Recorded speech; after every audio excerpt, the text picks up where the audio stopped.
الحمد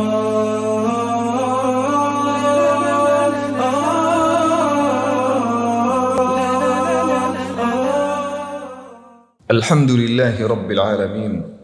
الحمد لله وصلاة وسلاما على عباده الذين اصطفى. يا ربنا لك الحمد كما ينبغي لجلال وجهك وعظيم سلطانك.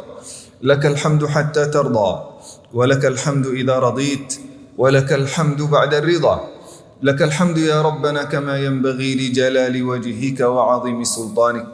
وأشهد أن لا إله إلا الله وحده ربي لا شريك له، وأشهد أن محمدا عبده ورسوله.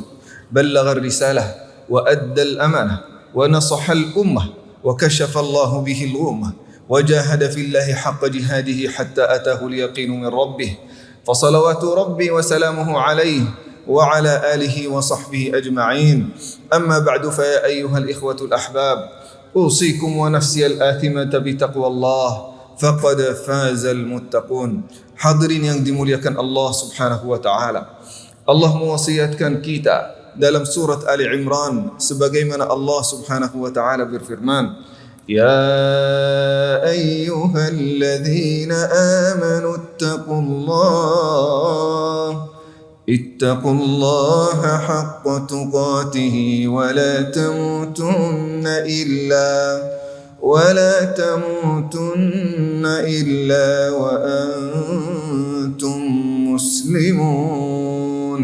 Bertakwalah kepada Allah sebenar-benar takwa kepadanya, dan janganlah kalian meninggal dunia kecuali dalam keadaan mukminun, muslimun kepada Allah Subhanahu wa taala. Allah Subhanahu wa taala di sini menyebutkan kalau kita menjaga takwa dalam setiap urusan kita, dalam salat kita bertakwa kepada Allah Subhanahu wa taala, sehingga kita menjaga bacaan yang baik, khusyuk yang sempurna, sujud dan rukuk sesuai dengan sunnat Rasulullah sallallahu alaihi wasallam. Kita menjaga takwa dalam muamalah di antara kita, sehingga insya-Allah akan yang paling utama dan yang paling prioritas di antara kita adalah kejujuran dan memenuhi apa yang diwajibkan oleh Allah Subhanahu wa taala. Kalau kita menjaga takwa dalam rumah tangga kita, maka insya-Allah kita akan dapat suami yang baik dan istri yang baik, sehingga insya-Allah rumah tangga kita akan dibina dalam aturan Allah Subhanahu wa taala dan sesuai dengan perintahnya. Hadirin yang dimuliakan Allah Subhanahu wa taala, kalau kita menjaga takwa akan dijaminkan oleh Allah Subhanahu wa taala husnul khatimah, sebagaimana Allah Subhanahu wa taala menyebutkan dan menjanjikan di dalam ayat ini, wala tamutunna illa wa antum muslimun. Kita menjaga takwa kepada Allah Subhanahu wa taala, nanti insya-Allah akhir hayat kita akan panen husnul khatimah yang akan ditakdirkan oleh Allah Subhanahu wa taala. Hadirin yang dimuliakan Allah Subhanahu wa taala, bisa jadi buah dari amal saleh kita, dari ketakwaan kita selama bulan Ramadan, dari puasa, dari salat tarawih, dari zikir, dari infak fi sabilillah, bisa jadi tandanya diterima oleh Allah Subhanahu wa taala. Doa kita akan insya-Allah diijabat. Apapun yang kita minta dari Allah Subhanahu wa taala akan diberikan. Tetapi hadirin yang dimuliakan Allah Subhanahu wa taala, pernah kita tanya kepada diri kita sendiri, berapa banyak kita berdoa kepada Allah Subhanahu wa taala? Berapa banyak permintaan yang kita sudah panjatkan kepada Allah Subhanahu wa taala, dan ada sebagian dari permintaan itu belum diwujudkan oleh Allah Subhanahu wa taala. Apakah ada kesalahan dalam doa kita atau dalam ibadah kita atau pendekatan kita kepada Allah Subhanahu wa taala? Bagaimana supaya kita memenuhi tanda amal saleh itu diterima oleh Allah Subhanahu wa taala, dan puncaknya ibadah kita, doa kita akan diterima oleh Allah Subhanahu wa taala.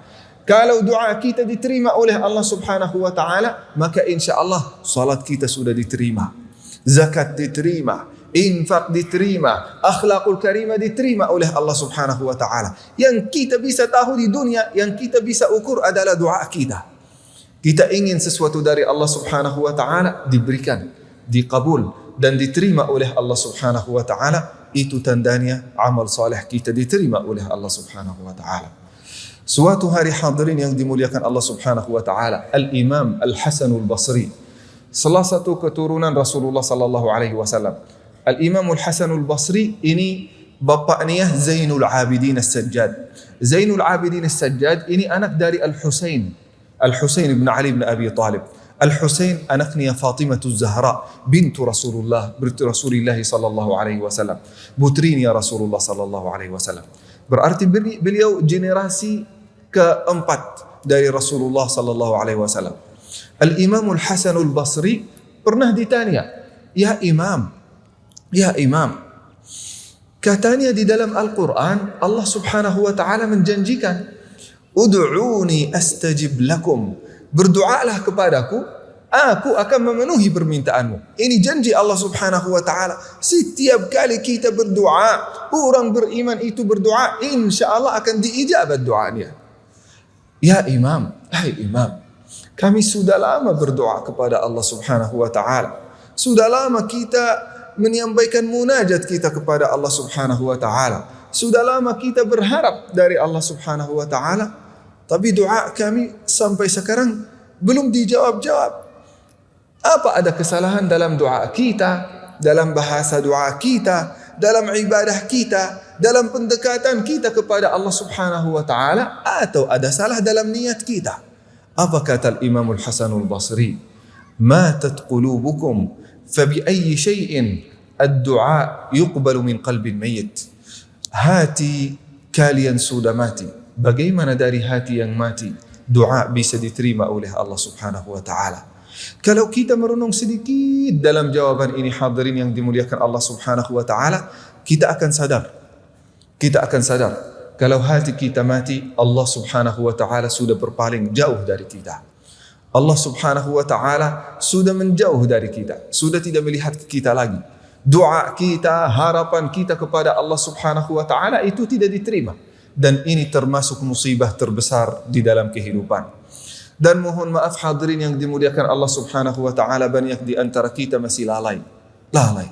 Menurut kita musibah terbesar adalah kehilangan harta, kehilangan orang yang kita cintai, atau kehilangan jabatan. Ini menurut kita musibah terbesar. Tetapi menurut Allah subhanahu wa ta'ala dan menurut Al-Imam Al-Hasan Al-Basri, musibah terbesar saat kita kehilangan hubungan dan tali silaturrahim bersama Allah subhanahu wa ta'ala yang menciptakan kita. Itulah hadirin yang dimuliakan Allah subhanahu wa ta'ala musibah terbesar. Sehingga doa kita tidak didengar lagi, munajat kita tidak diperhatikan, ibadah pun sia-sia di sisi Allah subhanahu wa ta'ala. Sampai-sampai kata Rasulullah sallallahu alaihi wasallam, banyak di antara umatku akan datang hari kiamat sambil membawa gunung dari hasanat dan pahala.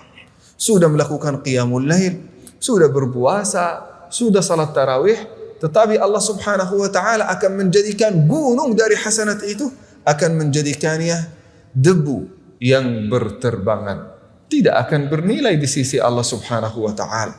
Kenapa? Karena mereka belum menghidupkan hatinya kepada Allah subhanahu wa ta'ala. Hati yang hidup itu akan melahirkan ikhlas, akan melahirkan niat yang lurus, akan melahirkan khusyuk, akan melahirkan tadabbur, akan melahirkan taubat yang nasuha kepada Allah subhanahu wa ta'ala. Maka hadirin yang dimuliakan Allah subhanahu wa ta'ala, Al-Imam Al-Hasan Al-Basri ditanya, ya Imam, apa yang menjadikan hati itu hati yang mati, sehingga doa kita dan ibadah kita itu tidak diterima oleh Allah subhanahu wa ta'ala? Kata Imam Al-Hasan Al-Basri, ada 4 perkara yang kalian lakukan sehingga mematikan hati kalian. Supaya kita bisa menghidupkan hati kita, kita harus melakukan sebaliknya. Yang pertama, qara'tumul Qur'ana wa lam ta'malu bihi. Yang pertama, araftum anna Allah haqqun wa lam tuaddu haqqahu. Kalian sudah kenal dan tahu haqqul yaqin, bahwasanya Allah subhanahu wa ta'ala yang menciptakan kita, Allah Tuhan kita, tetapi haknya tidak pernah kita lakukan. Hak Allah subhanahu wa ta'ala adalah salat tepat waktu. Hak Allah subhanahu wa ta'ala adalah kejujuran yang kita menjaga dalam setiap muamalah kita. Hak Allah subhanahu wa ta'ala kewajiban yang disebutkan di dalam Al-Quran kita amalkan. Hak Allah subhanahu wa ta'ala kita taat kepada Rasulnya Muhammad sallallahu alaihi wasallam. Itu hak Allah subhanahu wa ta'ala. Kita sudah tahu bahwasanya Allah yang menciptakan langit, yang menciptakan bumi, yang menciptakan manusia dan segala hal di antara bumi dan langit. Allah subhanahu wa ta'ala yang menciptakannya dan mengatur segala-galanya. Kita sudah tahu. Tetapi hak Allah subhanahu wa ta'ala belum kita lakukan. Kalau kita belum melakukan hak Allah subhanahu wa ta'ala, itu penghalang pertama yang akan menghalangi doa kita dan ibadah kita. Sehingga ibadah dan doa tidak diterima oleh Allah subhanahu wa ta'ala. Maka apa yang perlu kita lakukan? Kita kenal Allah subhanahu wa ta'ala melalui ilmu tauhid.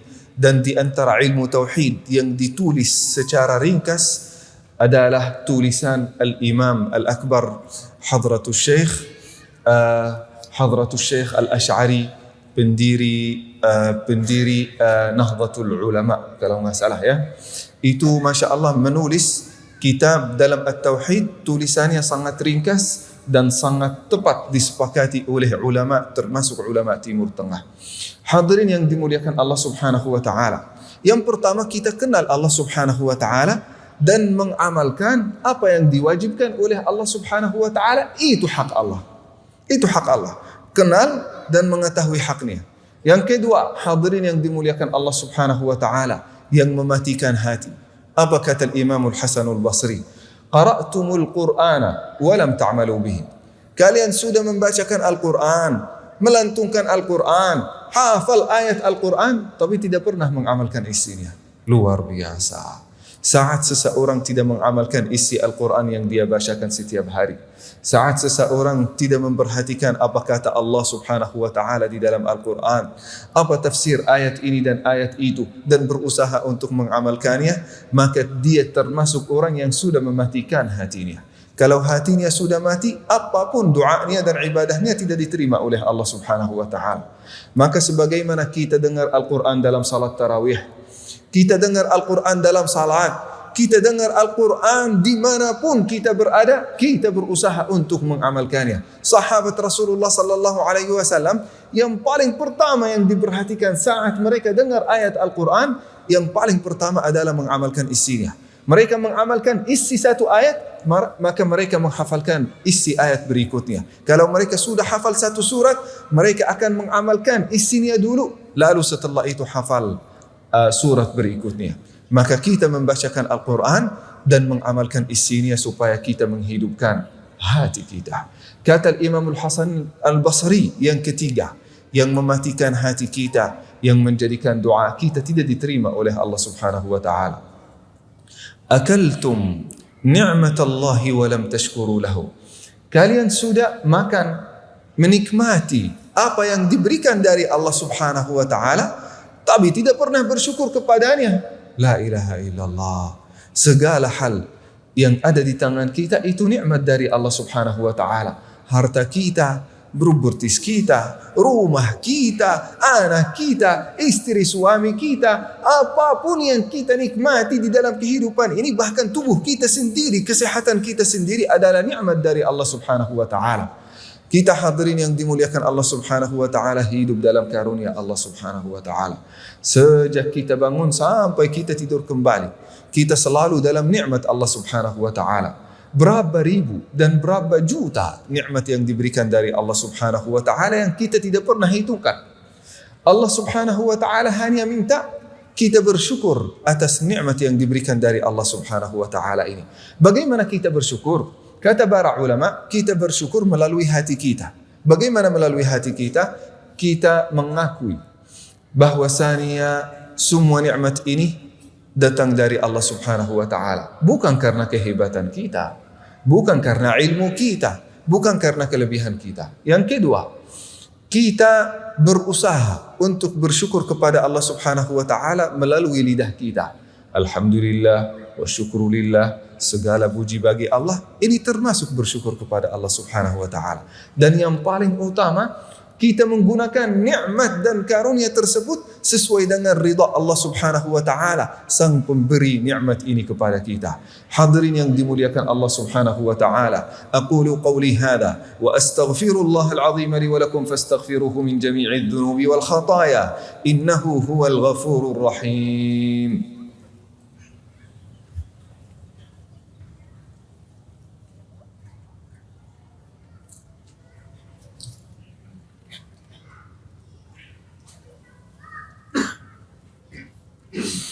الحمد لله رب العالمين الحمد لله على إحسانه والشكر له على توفيقه وامتنانه وأشهد أن لا إله إلا الله تعظيما لشأنه وأشهد أن محمدا عبده ورسوله الداعي إلى رضوانه صلى الله عليه وعلى آله وصحبه وإخوانه.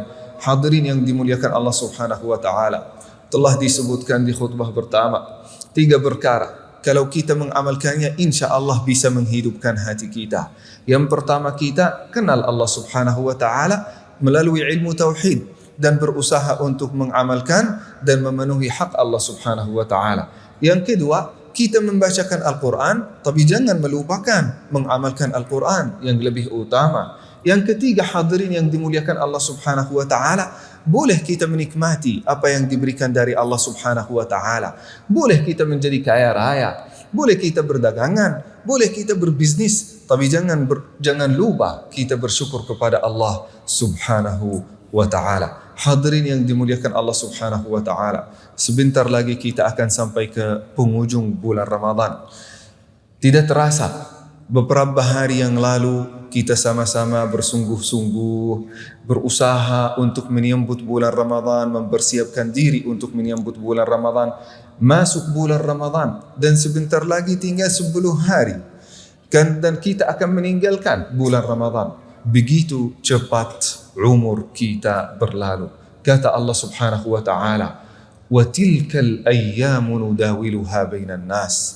Zaman berubah, zaman berganti. Supaya apa? Supaya Allah liyabluwakum ayyukum ahsanu amala. Supaya Allah mengetahui dengan perubahan zaman ini siapa yang akan berubah, siapa yang akan menjadi lebih baik, siapa yang akan menjadi lebih kuat imannya, lebih dekat kepada Allah Subhanahu wa taala, dan siapa yang berkhianat kepada Allah Subhanahu wa taala. Siapa yang akan berubahan drastis, decline atau semakin jauh dari Allah Subhanahu wa taala dengan perubahan zaman. Orang beriman itu seperti emas.